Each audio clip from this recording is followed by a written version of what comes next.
Welcome. स्वागत है आप सभी का आपके अपने परिवार गोल्डन अपॉर्चुनिटी क्लासेस में। हम लोग वैदिक साहित्य पढ़ रहे हैं। वैदिक साहित्य में चारों वेद होते हैं और वेदों के ब्राह्मण ग्रंथ होते हैं, आरण्यक होते हैं और उपनिषद होते हैं। इन सबको मिला के हमारा क्या बनता है? वैदिक साहित्य बनता है। उसके बाद में हम लोग पहले चर्चा किस पे करेंगे? चारों वेदों पे, जिसमें हम लोग ऋग्वेद को देख चुके थे। ऋग्वेद में जो मंत्रों का जाप करने वाला पुरोहित होता था उसको क्या कहा जाता था? होता या होत्री कहा जाता था। और जो ऋग्वेद होता था उसमें 10 मंडल थे। और ऋग्वेद का जो उपवेद था वो क्या था हमारा? ऋग्वेद के उपवेद का जो नाम था वो क्या था? आयुर्वेद था। जिसके संकलनकर्ता कौन थे? आयुर्वेद के संकलनकर्ता किनको माना जाता है? प्रजापात्य को माना जाता है। हम लोग ये सारी चीजें देख चुके थे। और ऋग्वेद की जो रचना हुई थी वो सप्त सैंधव क्षेत्र में होती है। और ऋग्वेद सबसे पुराना वेद है और वेद त्रय में शामिल है, क्योंकि वेद त्रय में शामिल जो है वो शुरू के 3 वेद हैं, ऋग्वेद, सामवेद और यजुर्वेद। अथर्ववेद वेद त्रय में शामिल नहीं है। बस ऋग्वेद के ब्राह्मण ग्रंथ, आरण्यक, उपनिषदों को बताना शेष रह गया था, तो उनको हम लोग आज की क्लास में देखेंगे और बाकी के वेदों की भी चर्चा करेंगे। तो सामवेद क्या था? साम का जो अर्थ होता है वो क्या होता है? गायन। यानी कि जो गाए जाने योग्य मंत्र थे उनका जो उल्लेख था वो कहाँ पे मिलता है? सामवेद में मिलता है। गाए जाने योग्य मंत्र मतलब जो यज्ञ के अवसर पे कुछ मंत्र होते थे जो गाए जाने योग्य होते थे, तो उन्हीं का जिक्र मिलता था सामवेद में। अतः सामवेद का जो विषय था वो क्या था? गाए जाने योग्य मंत्रों का संकलन। उसके बाद में सामवेद में जो मंत्रों का उच्चारण या पाठ करने वाला पुरोहित होता था उसको क्या कहा जाता था? उद्गाता कहा जाता था।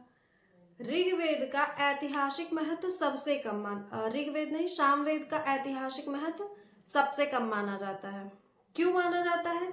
क्योंकि सामवेद में कुल कितने मंत्र हैं? 1549 मंत्र हैं, जिसमें से केवल 75 मंत्र ही ऐसे हैं जो सामवेद के हैं। बाकी सभी मंत्र कहाँ से? ऋग्वेद से उठा के ले लिए गए हैं। ठीक है, तो सामवेद का ऐतिहासिक महत्व सबसे कम है। इसका क्या कारण है? कि केवल 75 मंत्र ही सामवेद के हैं, बाकी 1549 मंत्रों में सभी कहाँ से लिए गए हैं? ऋग्वेद से लिए गए हैं। और सामवेद को ही हमारे क्या माना जाता है? शास्त्रीय संगीत का जनक माना जाता है, क्योंकि जो सप्त स्वर हैं, सारे गामा पाधा नीसा, ये जो सप्त स्वर हैं इनका जो उल्लेख मिलता है ये कहाँ पे मिलता है? सामवेद में ही मिलता है। इसीलिए माना जाता है कि सप्त स्वर का जो उल्लेख है वो क्या है, या सप्त स्वर का जनक किसको माना जाता है? सामवेद को माना जाता है।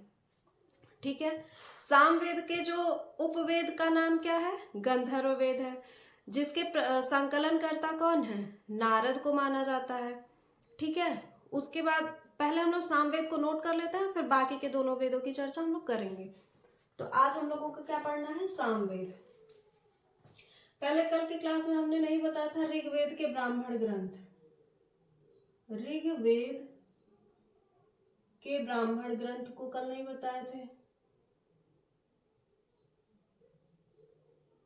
तो ऋग्वेद के ब्राह्मण ग्रंथ का जो नाम है वो क्या है? ऐतरेय और कौशितकी। ऐतरेय और कौशितकी, ये क्या है? ऋग्वेद के ब्राह्मण ग्रंथ का नाम है। ठीक है, और ऋग्वेद में जो आरण्यक है, ऋग्वेद का जो आरण्यक है, आरण्यक या अरण्यक, उसका भी नाम क्या है? ऐतरेय और कौशितकी। ठीक है, ऋग्वेद का जो उपनिषद है, ऋग्वेद के उपनिषद का नाम क्या है? ऐतरेय और कौशितकी। ये सबसे आसान है, हम लोग ब्राह्मण ग्रंथ को याद कर लेंगे, बाकी हमको आरण्यक और उपनिषद को याद करने की जरूरत ही नहीं है, क्योंकि जो ऋग्वेद में जो ब्राह्मण ग्रंथ का नाम है वही उपनिषद का भी नाम है और वही हमारे किसका नाम है? आरण्यक का नाम है, यानी कि ऐतरेय और कौशितकी। उसके बाद में आज हम लोग पढ़ेंगे क्या? सामवेद। सामवेद, जो सामवेद है इसमें जो साम शब्द है इसका अर्थ क्या होता है? गायन होता है। गायन से ही पता चलता है कि सामवेद का जो विषय था वो क्या था, गाए जाने योग्य मंत्र, गाए जाने योग्य मंत्रों का संकलन कहाँ पे मिलता है, हमारे सामवेद में मिलता है। ठीक है, सामवेद के हमको क्या देखना है, उपवेद का नाम। सामवेद का जो उपवेद है वो क्या है, गंधर्व वेद है, गंधर्व वेद है। ठीक है, जिसके संकलन करता किनको माना जाता है, नारद को माना जाता है। ठीक है, जिसके संकलन करता किनको माना जाता है, नारद को माना जाता है। उसके बाद में हम क्या देखेंगे, सामवेद का जो क्या है, ब्राह्मण ग्रंथ, सामवेद के ब्राह्मण ग्रंथ का, सामवेद का ब्राह्मण ग्रंथ क्या है, जैमिनी और तांड, जैमिनी और तांड।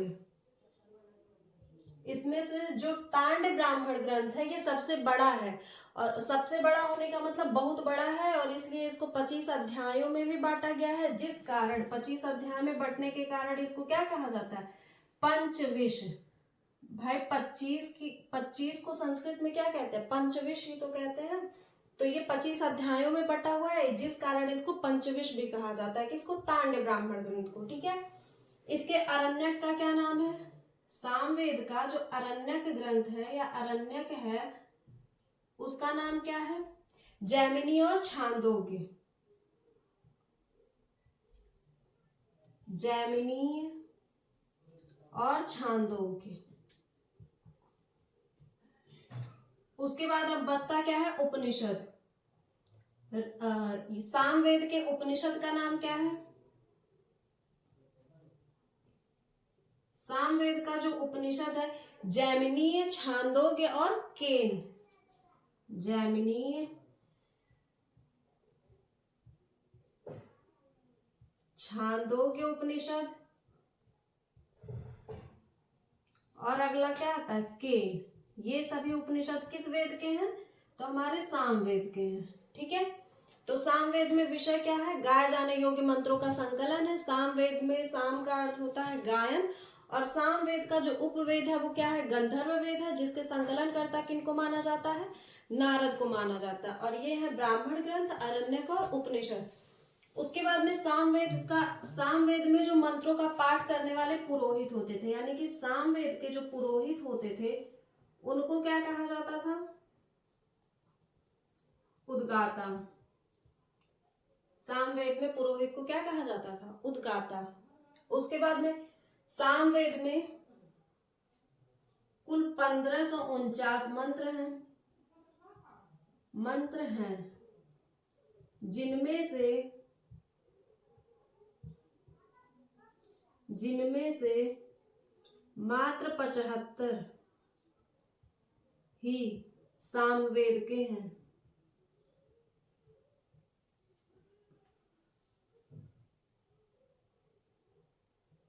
बाकी ऋग्वेद से लिए गए हैं। बाकी के जो मंत्र है वो कहां से लिए गए हैं, ऋग्वेद से लिए गए हैं।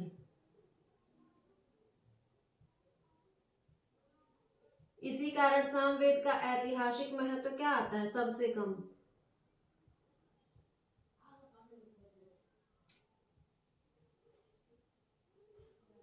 इसी कारण इसका ऐतिहासिक महत्व क्या माना जाता है, कम माना जाता है। ठीक है, तो ये क्या थे, सामवेद में कुल कितने मंत्र है, 1549, लेकिन सामवेद के मंत्र कितने हैं, 75 है। बाकी के मंत्र कहाँ से उठा के ले लिए गए हैं, ऋग्वेद से उठा के ले लिए गए। ठीक है, उसके बाद हमको क्या देखना है, और सामवेद में जो सारे गामा है, पहले इसको मिटा लेते हैं।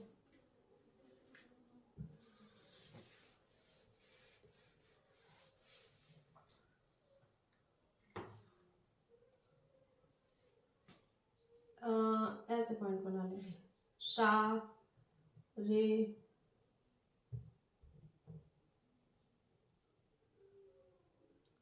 गा मा, शब्द सबसे पहले सामवेद में पाए गए।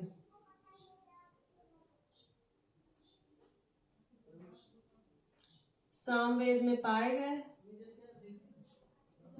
जिस कारण सामवेद को क्या माना जाता है, सप्त स्वर का जनक माना जाता है। यही तो सप्त स्वर थे हमारे आगे, और सारे गामा पा धा सा जो भी है, सप्त स्वर का जनक। सप्त स्वर, सप्त स्वर से ही हमारा क्या बना है, शास्त्रीय संगीत। शास्त्रीय संगीत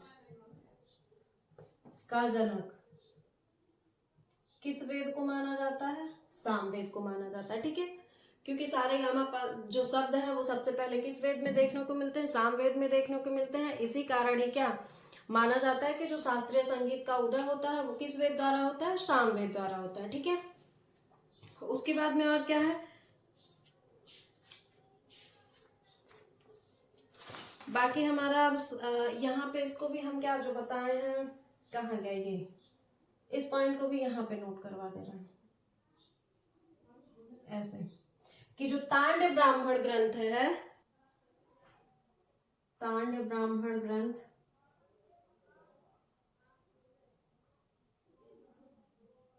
बहुत बड़ा ब्राह्मण ग्रंथ है।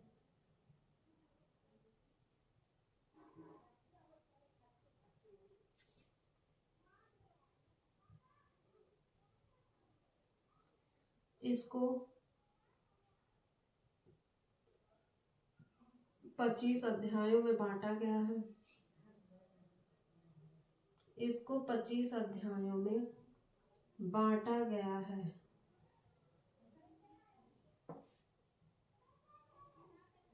इस कारण इसे पंचविश, 25 को संस्कृत में क्या कहते हैं, पंचविश कहते हैं। इस कारण इसे पंचविश भी कहते हैं,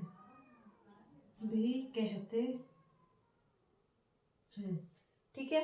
तो तांड ब्राह्मण ग्रंथ का जो एक और नाम हो गया वो क्या हो गया, पंचविश हो गया। ठीक है, ये सारी चीजें थी हमारी सामवेद के बारे में। सामवेद को हम लोगों ने पढ़ लिया है। अब जो अगला वेद आता है वो क्या आता है, यजुर्वेद। ठीक है, यजुर्वेद के बारे में हम लोग क्या देखेंगे, यजुर्वेद का जो उपवेद होता है वो क्या होता है, धनुर्वेद होता है। यजुर्वेद के उपवेद का नाम धनुर्वेद है, और जिसके संकलनकर्ता किसको माना जाता है, धनुर्वेद के संकलनकर्ता किनको माना जाता है, विश्वामित्र को माना जाता है। ठीक है, धनुर्वेद का संकलनकर्ता कौन है, विश्वामित्र है। उसके बाद में यजुर्वेद में विषय क्या है, जो यजुर्वेद है उसकी उत्पत्ति यजुस शब्द से वो मानी जाती है, और यजुस का जो अर्थ होता है वो क्या होता है, यज्ञ। अर्थात कि यज्ञ के कर्मकांड और विधि नियम जो है वो कहाँ पे बताए गए, हमारे यजुर्वेद में बताए गए हैं। यही यजुर्वेद का विषय बनता है। यजुर्वेद का विषय क्या है, यज्ञ के विधि नियम कर्मकांड बताए गए हैं। ठीक है, और इसके उपवेद तो हम बता ही दिए क्या है, और उपवेद के संकलन करता। उसके बाद में यजुर्वेद को हमारे दो भागों में बांटा जाता है। यजुर्वेद को हमारे दो भागों में बांटा जाता है, एक कृष्ण यजुर्वेद और एक शुक्ल यजुर्वेद। तो जो शुक्ल यजुर्वेद है यही आज की डेट में उपलब्ध है, यानी शुक्ल यजुर्वेद आज भी उपलब्ध है, और इसे क्या कहा जाता है, वाजसनेयी संहिता भी कहा जाता है। किसको, शुक्ल यजुर्वेद को। ठीक है, तो हम लोग शुक्ल यजुर्वेद को नोट करते हैं, उसके बाद हम लोग लास्ट में किसको देखेंगे, अथर्ववेद को नोट करेंगे। ठीक है, तो ये सारी चीजें तो आप लोग नोट ही कर चुके होंगे। उसके बाद में हम लोग किसको देख रहे हैं, अगला जो हमारा वेद आता है यजुर्वेद।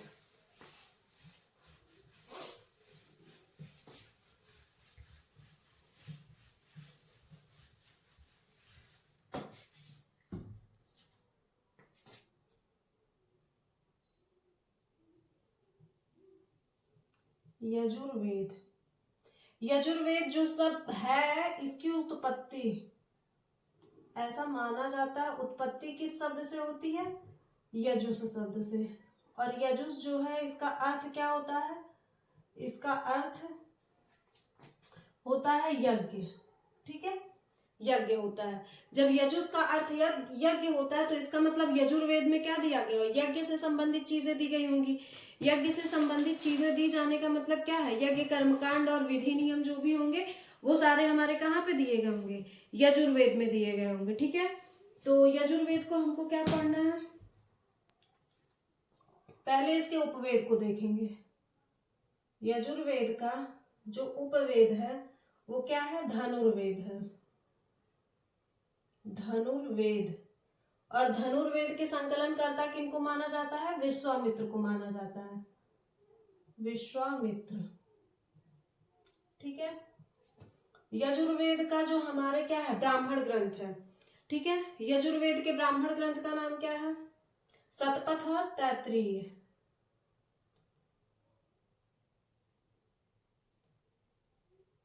शतपथ और तैत्तिरीय। इसमें से जो शतपथ ब्राह्मण ग्रंथ है ये सबसे बड़ा ब्राह्मण ग्रंथ माना जाता है। ठीक है, उसके बाद में हम लोग अगला क्या देखेंगे, इसके आरण्यक।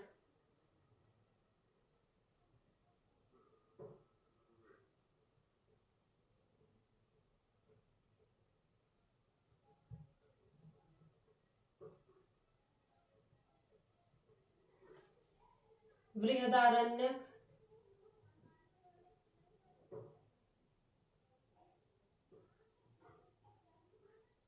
तैत्तिरीय और शतपथ, ये सभी क्या है, आरण्यक है। किसके आरण्यक हैं, यजुर्वेद के। इसके उपनिषद, इसके उपनिषदों की संख्या थोड़ी सी ज्यादा है। इसके उपनिषद क्या है, पहला तो है अरण्यक, अरे बृहदारण्यक, अरण्यक तो यहाँ पे है, बृहदारण्यक,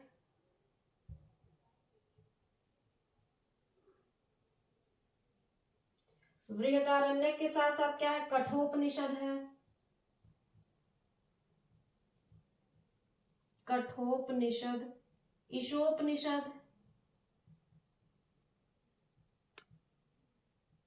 कठोपनिषद, ईशोपनिषद, और भी क्या है, श्वेताश्वतर, श्वेताश्वतर, और क्या है, मैत्रायण,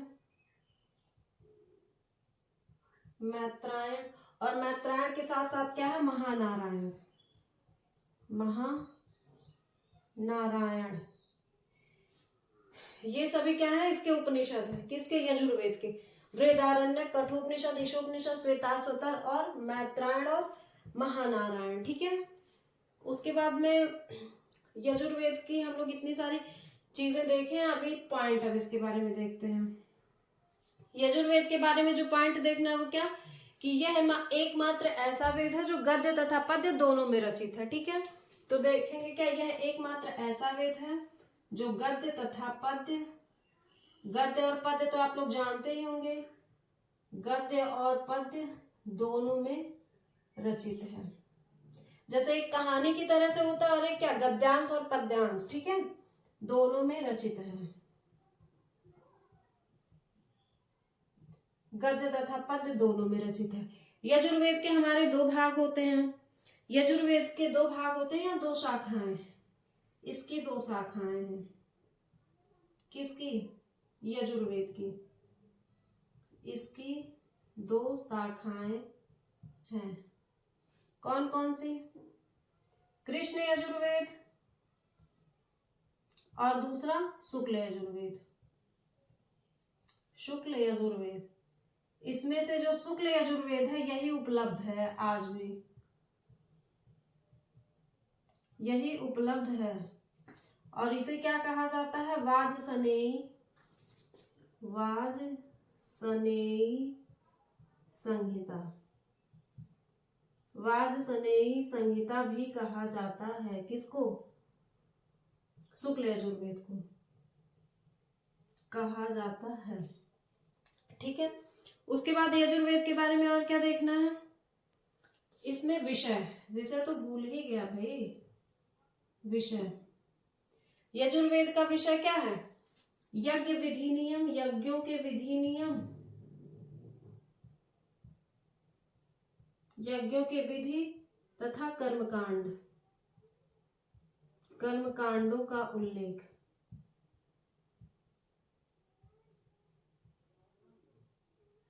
मतलब यज्ञ किस तरह से करने हैं उसके लिए नियम, और कर्मकांड मतलब वही विधि ही होता है।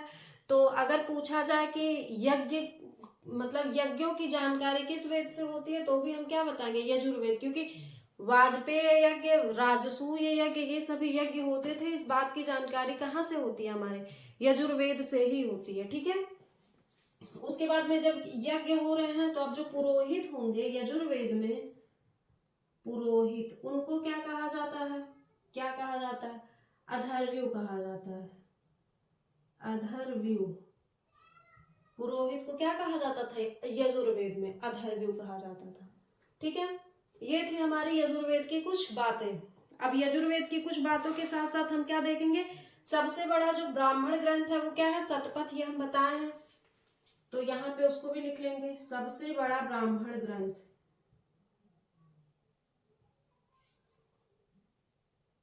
यहीं पे लिख लेते हैं। ये शतपथ क्या है, सबसे बड़ा ब्राह्मण ग्रंथ।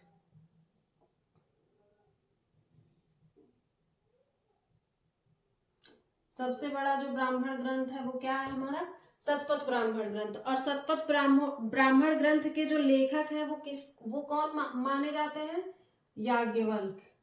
इनके लेखक या रचयिता या संकलनकर्ता, कुछ भी कह लें, वो किनको माना जाता है, याज्ञवल्क, याज्ञवल्क। ठीक है। वल्क भी लिखा जाता है, वल्क भी लिखा जाता है। ठीक है। उसके बाद में यम, यहाँ पे जो कठोपनिषद है इसमें क्या लिखा गया, यम और नचिकेता का संवाद, यम और नचिकेता का संवाद कहाँ पे मिलता है, हमारे कठोपनिषद में मिलता है। अब ये यम और नचिकेता का संवाद क्या था, नचिकेता यम यानी कि यमराज से पूछते हैं, मतलब यमराज से पूछते हैं कि मृत्यु क्यों आती है, और क्या मौत के बाद भी कुछ है, या फिर मौत ही एक अंतिम रूप है। मतलब ऐसे सवाल पूछते हैं, किससे, यमराज से, कि मौत क्यों आती है और इसका कारण क्या है, और इसके अलावा भी कुछ और होता है।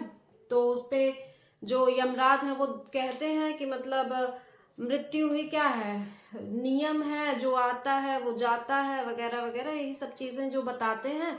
और उसमें यह नचिकेता उनसे प्रश्न पूछते हैं और यमराज उस पर उत्तर देते हैं। तो ये उन दोनों के बीच में जो संवाद होता है, इसको हमारे कहाँ पे लिख लिया गया, उपनिषद में लिख लिया गया। और किस उपनिषद में लिखा गया है, कठोपनिषद में लिखा गया। तो यही क्वेश्चन पूछा जाता है कि यम और नचिकेता के बीच जो संवाद होता है वो किस उपनिषद में है, तो कठोपनिषद में है।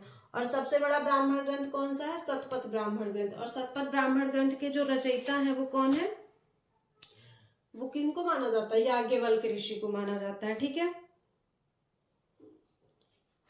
सबसे पहले मंदिर का उल्लेख भी कहाँ पे मिलता है, शतपथ ब्राह्मण ग्रंथ में मिलता है। तो इसको भी यहाँ पे लिख लेंगे, सबसे पहले मंदिर का उल्लेख,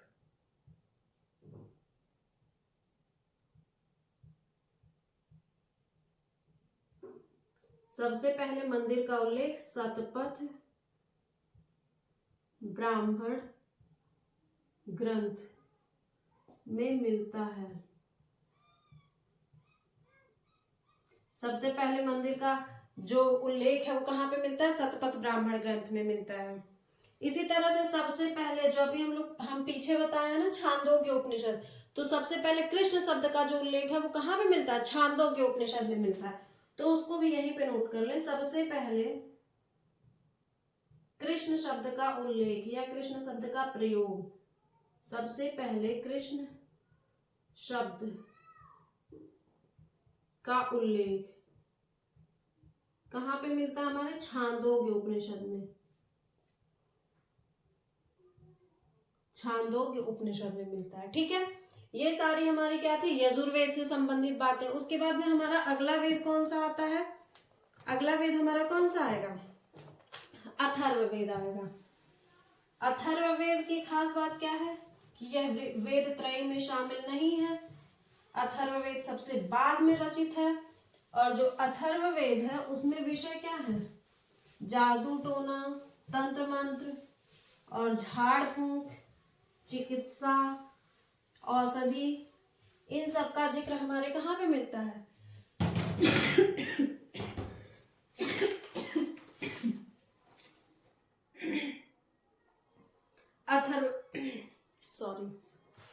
अथर्ववेद में मिलता है।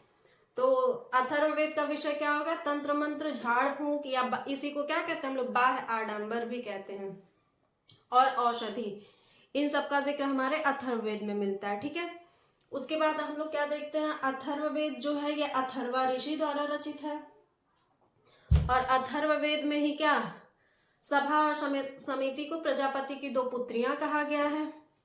और सबसे पहले अंग और मगध क्षेत्रों का जो उल्लेख मिलता है वो कहाँ पे मिलता है? अथर्ववेद में ही मिलता है। ठीक है, सबसे पहले अंग और मगध क्षेत्रों का जो उल्लेख है वो कहाँ पे मिलता है? अथर्ववेद में मिलता है। ठीक है, उसके बाद में हमारा क्या है? अथर्ववेद के जो उपवेद है उसका नाम क्या है? शिल्पवेद। ठीक है, अथर्ववेद के उपवेद का नाम क्या है? शिल्पवेद। और शिल्पवेद के जो संकलन करता है वो किनको माना जाता है? विश्वकर्मा को माना जाता है। ठीक है, शिल्पवेद का संकलन करता किसको माना जाता है? विश्वकर्मा को माना जाता है। उसके बाद में और क्या अथर्ववेद है? अथर्ववेद में जो संबंधित पुरोहित होते हैं उनको क्या कहा जाता है? ब्रह्म कहा जाता है। ठीक है, तो चलिए आइए अथर्ववेद को भी नोट कर लेते हैं। हमारा जो अगला वेद आता है और अंतिम वेद आता है वो क्या है? अथर्ववेद है। अथर्ववेद, तो पहले ही क्या लिख लेते हैं? विषय। अथर्ववेद का विषय क्या है? तंत्र मंत्र, झाड़ फूंक, इन्हीं सबको हम क्या कहते हैं? बाह्य आडंबर भी कहते हैं। चिकित्सा,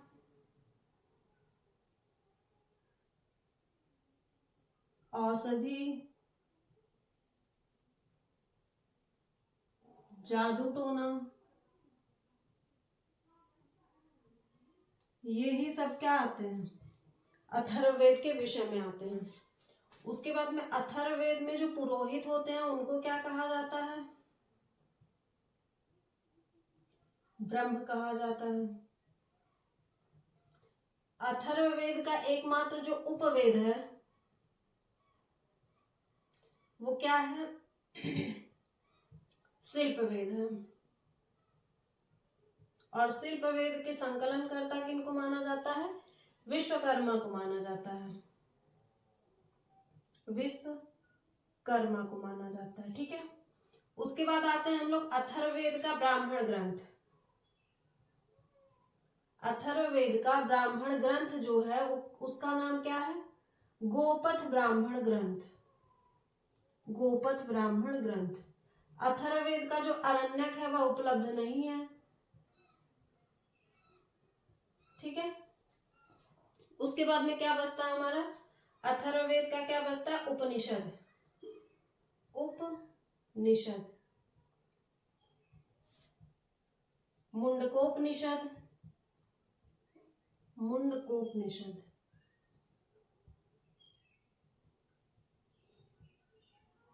मांडुक्योपनिषद, मांडुक्योपनिषद,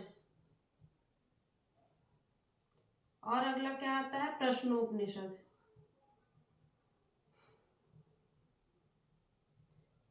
ये सभी क्या है? अथर्ववेद के उपनिषद हैं। ठीक है, अरण्यक इसका उपलब्ध नहीं है।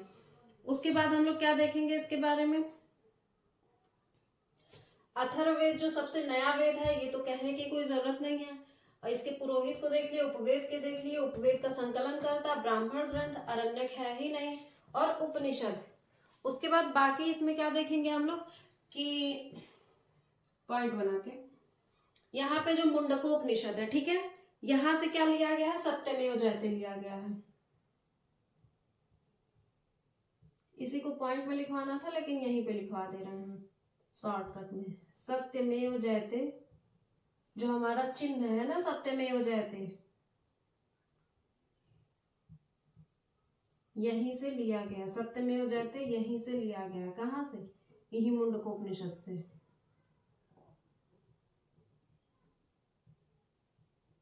सत्यमेव जयते कहाँ से लिया गया? मुंडकोपनिषद से लिया गया। ठीक है, उसके बाद में क्या देखेंगे, इसमें जो मांडुक्योपनिषद है ये क्या है? सबसे छोटा उपनिषद है, सबसे छोटा है उपनिषद। सबसे छोटा उपनिषद क्या है? मांडुक्य उपनिषद है। ठीक है, अगर सबसे छोटा उपनिषद मांडुक्य उपनिषद है तो सबसे बड़ा जो होगा वो क्या होगा? सबसे बड़ा, उसको भी यहाँ पे बता दे रहे हैं। सबसे बड़ा उपनिषद क्या है? बृहदारण्यक है, बृहदारण्यक उपनिषद। ये क्या है? सबसे बड़ा उपनिषद है। उसके बाद और क्या देखेंगे, अथर्ववेद में सभा और समिति को प्रजापति की दो पुत्रियां कहा गया। तो पॉइंट बना के लिखेंगे, अथर्ववेद में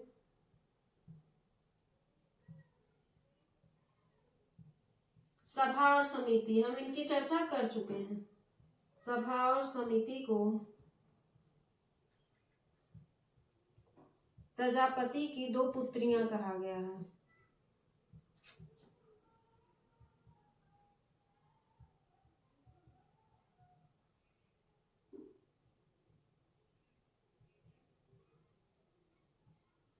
ठीक है, नेक्स्ट पॉइंट क्या लिखेंगे, अंग और मगध, अंग और मगध महाजनपद का उल्लेख, अंग और मगध महाजनपद का उल्लेख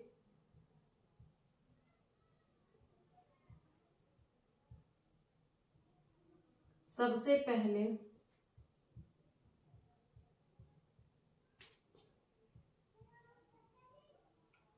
अथर्ववेद में मिलता है।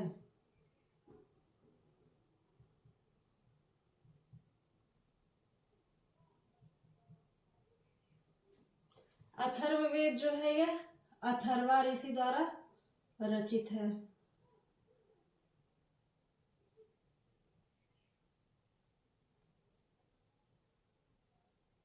रचित है, ठीक है। और एक चीज क्या होता है, राजा परीक्षित का जिक्र भी अथर्ववेद में मिलता है। राजा परीक्षित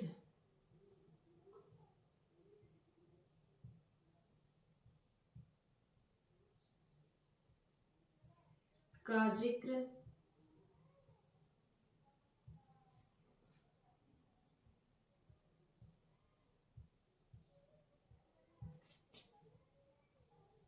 भी अथर्ववेद में मिलता है। अब राजा परीक्षित थे कौन? ये मृत्युलोक के देवता थे, मृत्युलोक के देवता। ठीक है, मृत्युलोक के देवता कौन थे? राजा परीक्षित थे। और ये किस जाति के थे? कुरु जाति के थे, कुरु जाति के।